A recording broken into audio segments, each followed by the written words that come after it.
friends, so I am coming at you with another unpopular opinions video. Sorry it's been so long since I made the last one.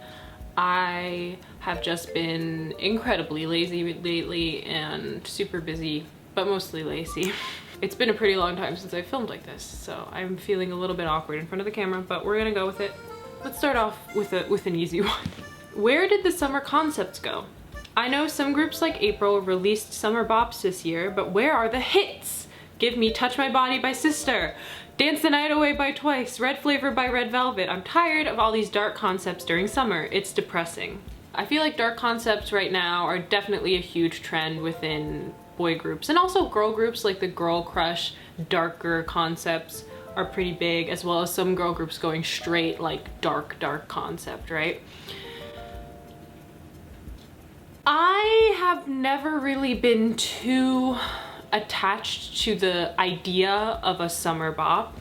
I will say Sistar was and still remains one of my favorite girl groups of all time. I love Sistar so much. I feel like they occupied a space within K-pop that has not been filled since they left.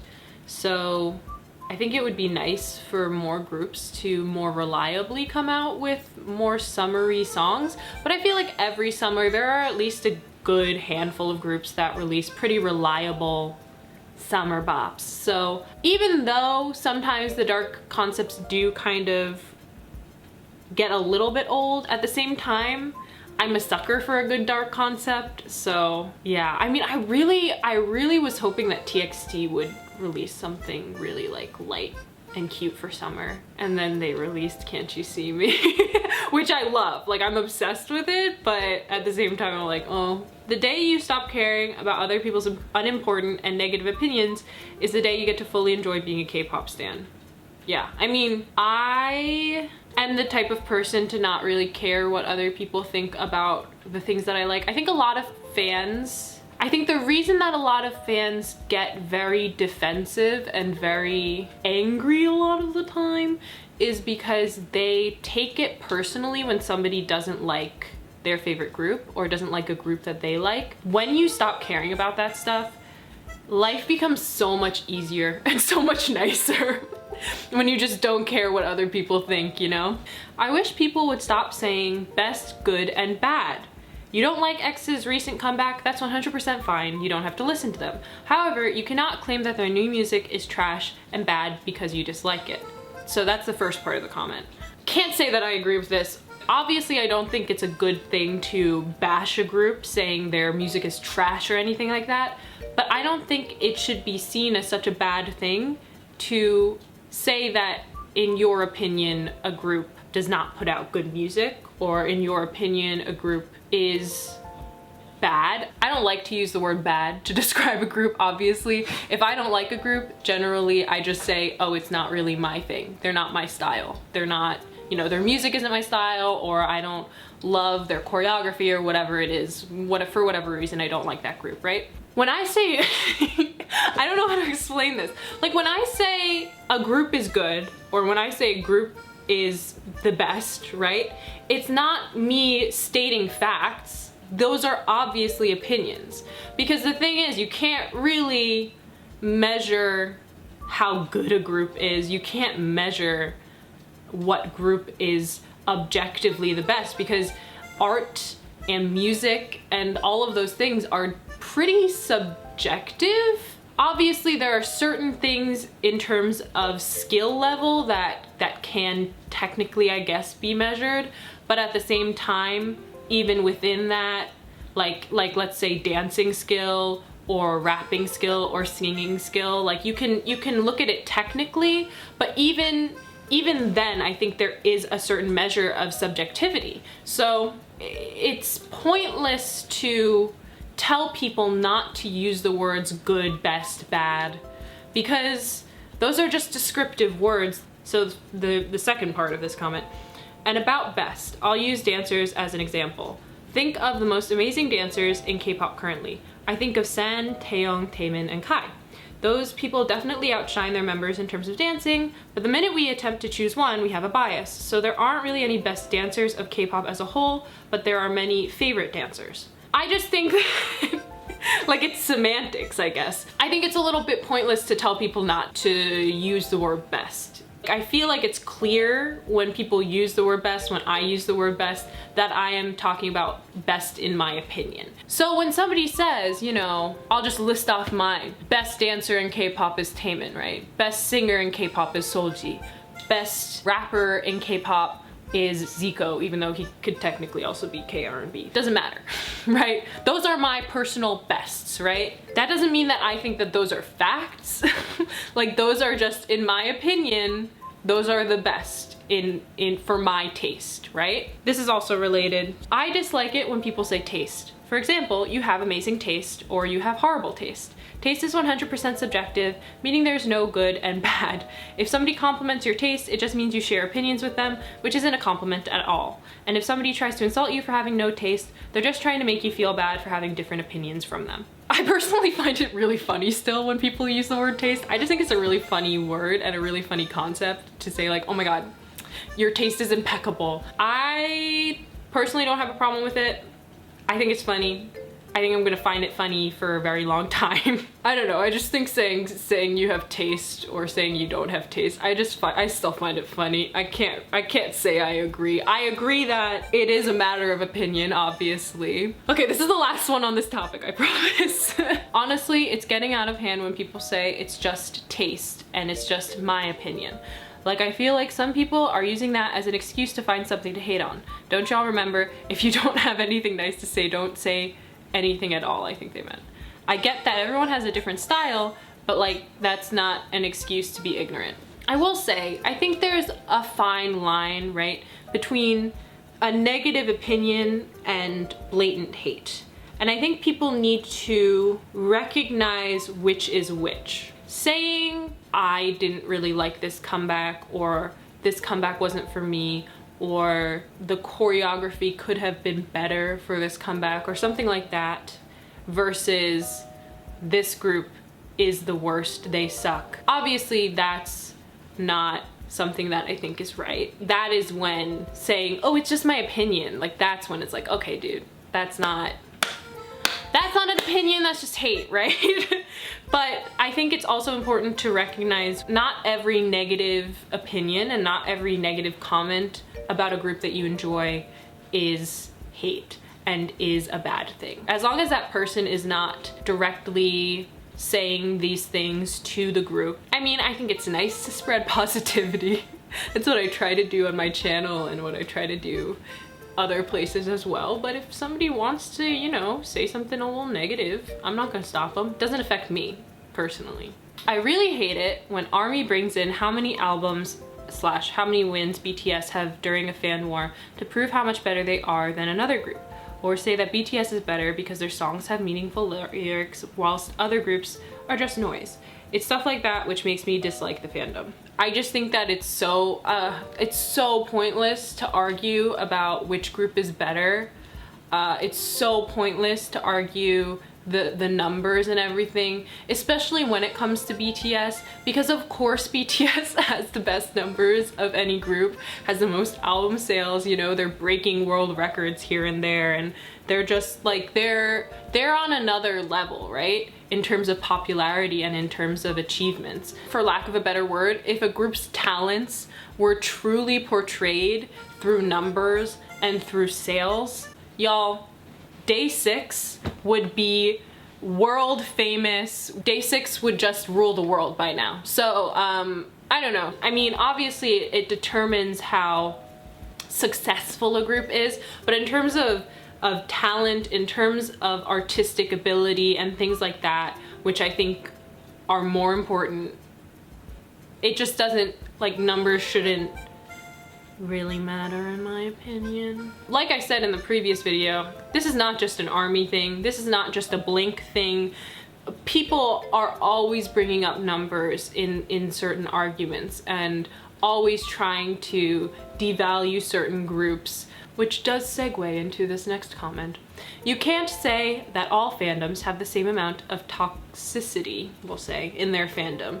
For example, I have seen way more toxic Blackpink fans than 17 fans, or more toxic BTS fans than GOT7 fans. I know that's because BTS and Blackpink are more well known around the world, that's a factor. But even if they weren't, I still think they would be more toxic.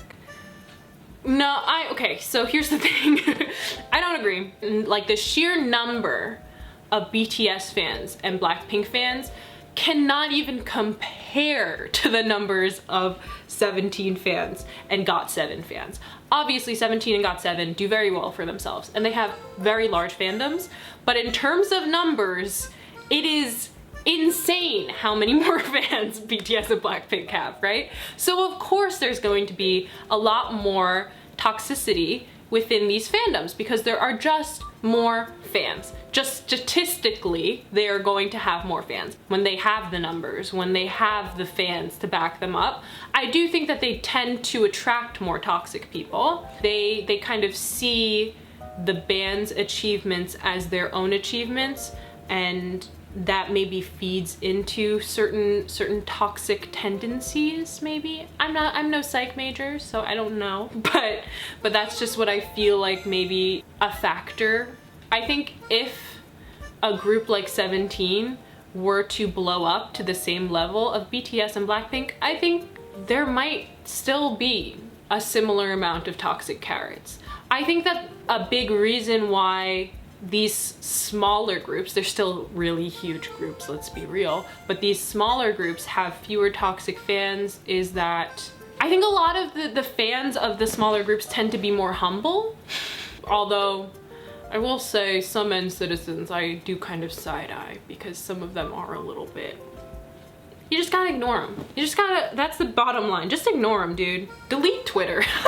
People always go on about talent. Like, this group is so talented, why won't you stan them? But to be honest, I don't really care about that. All groups are talented enough to satisfy me. What draws me to groups is the actual music they put out. I don't care how talented your group is. If they don't put out good songs, then I'm not going to listen to them. All the talent in the world won't make a bad song worth listening to, but a good song will end up on my playlist. I'm not criticizing any groups or anything, but I think people underestimate the importance of having a good discography. I agree to a certain extent. There are certain groups that just aren't going to be everyone's cup of tea, even if they are, like the person said, the most talented people in the world. Let's take a non-K-pop example, right? I think that Ariana Grande is incredibly talented, but I don't really listen to her music because it's just not personally my cup of tea. K-pop idols are incredibly talented. You have to be so incredibly talented and dedicated to debut at all, right? So really every idol is insanely talented. You just have to be selective about the ones that you support because there are so many groups out there that it just becomes too overwhelming if you support every single talented idol. A bunch of people say that the visual role in a group isn't good/necessary, but beauty is what sells. Sad as it is, you have to accept it. You can see most of the idols doing ads and stuff are the visuals, and they make money, and companies will do anything to make money. People shouldn't pretend like they don't help the group, they give more exposure to the group. Yeah, I mean, visuals definitely have a place within K-pop. K-pop in general is, and just the world, let's be real, the world in general, is very much centered around beauty. If an idol doesn't have that look, that idol look, they're not gonna have as much support as somebody who is much more attractive. That's just how it be, you know? A lot of the times it's the visuals that draw fans into the group, and then they get to know the other members, but a lot of the time it's like a member has to catch your eye first. I have to admit, even with 17, Joshua was the member that drew me into the group, and even though I don't think he's their official visual, he is considered to be a visual, right? In terms of like the actual position itself, it does serve its purpose. NCT's thing, I think they mean concept, isn't working well these days. To have unlimited number of members, I think the idea is a bit dull. The subunits are amazing, but how SM manages them isn't the way it should be, especially since they have a unique system. This is something that irritates me to no end. NCT's concept is part of what drew me to the group in the first place. I just thought it was a really cool concept. I didn't find it to be dull. I found it to be very interesting and intriguing. And the idea that new members would be debuting regularly really interested me as somebody who tends to have a bit of a shorter attention span. I thought, oh, this is a group that will really be able to hold my attention for a long time, because they'll continue debuting new members. It'll always seem new and fresh, and they'll rotate people into NCT and, you know, it'll be a bunch of different new combinations.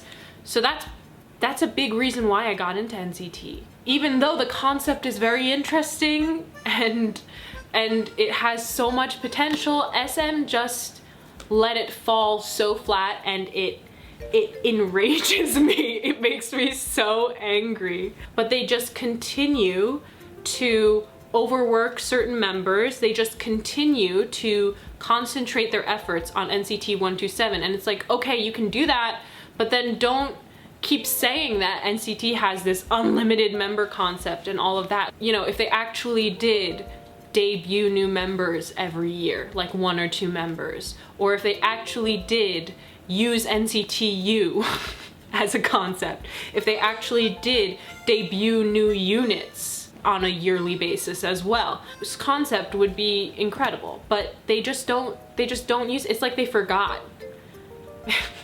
It's like they forgot that NCT was supposed to have that concept. I don't know, like, did they run out of debutable trainees, or it's like, dude, I don't know, it just doesn't make sense why they would just let it fall so flat. I don't understand, but are we really surprised? It's SM. Male idols need to stop trying to make girl group dances masculine by changing the choreo when covering it. Respect the original artists and keep the authenticity of the song. Changing it to be more manly has some misogynistic undertones and reinforces toxic gender stereotypes. I can't say that I agree, because when groups change a song slightly, when groups change a choreography, when they're doing a cover, to me it feels more just like an artistic choice. I don't think necessarily it's, oh, we can't do that, that's too girly for us. Obviously, I think the more blatant misogyny is unacceptable, you know, when the old trend that I've mentioned before, where they used to put on wigs and tiptoe around the stage and be like, oh, look at us, we're such fucking stupid girls, look at us do this girl group choreography, isn't this so funny, right?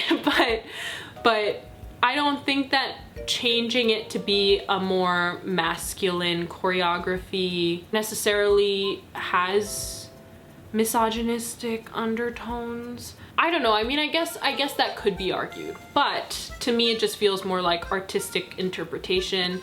Sometimes it's also like fan service. They might think, oh, the fans will like it better if we make these changes, type of thing. That's it. Those are all the opinions. Not many specific group ones, more just generalizations.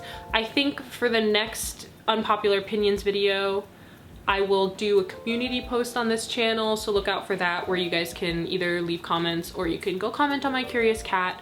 But next time, I think I might want to answer more group-based questions. Let me know if you agreed with some of these opinions. Let me know if you disagreed. We can have a nice little discussion in the comment section. And as always, please be respectful to one another. Thanks for watching this. I will try to make another one sooner, and I'll see you in the next one. Bye.